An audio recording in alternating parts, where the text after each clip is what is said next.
பெண்தான் என்று கேட்டேன் முன்னாலே, இவள் எந்தன் பாதி என்று கண்டேன் தன்னாலே. என்னை பார்க்கிறாள், ஏதோ கேட்கிறாள், எங்கும் இருக்கிறாளோ. கண்ணால் சிரிக்கிறாள், முன்னால் நடக்கிறாள், நெஞ்சை கிழக்கிறாளோ.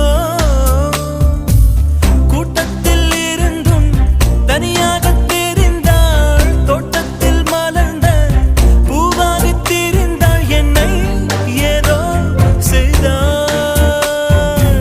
யார் இந்த பெண்தான் என்று கேட்டேன் முன்னாலே, இவள் எந்தன் பாதி என்று